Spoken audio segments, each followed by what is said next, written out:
Rejoinder కావాలంటే అది ఇంకో వీడియో చేయొచ్చు, ఆయన వ్యక్తిగత వివరణ అది, మాకు సంబంధం లేదని చెయ్యొచ్చు. కానీ వాళ్ళు తీసేశాక విజయోత్సవం జరుపుకున్నారు ఇక్కడ. దెబ్బకి నువ్వు తప్పు చేసావు కాబట్టి నువ్వు భయపడిపోయి తీసేసావు అనేసేసి. అంటే ఇప్పుడు రేపు అదే అయిద్దిగా.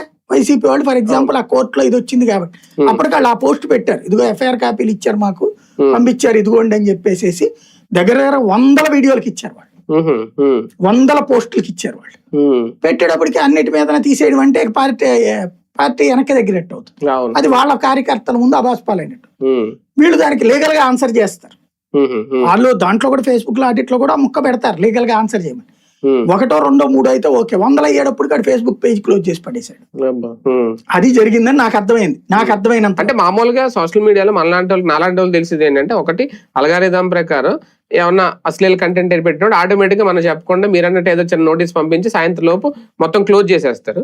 లేదు రిపోర్ట్స్, ఇప్పుడు మీరు చెప్పినట్టు ఇలాగా ఒక 50 మంది 100 మందితో రిపోర్ట్లు కొట్టించిన, అది కుట్రపూరితంగా కొట్టిన ఇంకో రకంగా కొట్టిన పేజ్ హ్యాండ్ అవుతుంది. కానీ ఇది పెద్ద పేజ్, ఒక పార్టీకి సంబంధించి దీనికి ఒక టీం ఉంటది, వీళ్ళకి సంబంధించి ఒక లీగల్ టీం ఉంటది, ఎంత ఉంటది అంటే ఇక్కడ వైసీపీ సంబంధించిన సోషల్ మీడియా కూడా ఏమైనా వీక్ గా ఉందా?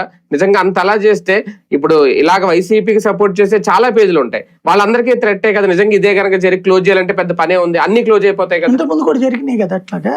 అంటే తెలుగుదేశం వాళ్ళు చట్టాన్ని బాగా చదువుతారు, వాళ్ళ దగ్గర ఎక్స్పర్టైజేషన్, చట్టం చదువుతారు, లూప్ హోల్స్ బాగా అదే చట్టం చదివినప్పుడు లూప్ హోల్స్ తెలుస్తాయి. అదే కాబట్టి ఆ లూప్ హోల్స్ తో కొట్టడం ఎట్లా బాగా తెలుసు, అది చేయగలుగుతున్నారు.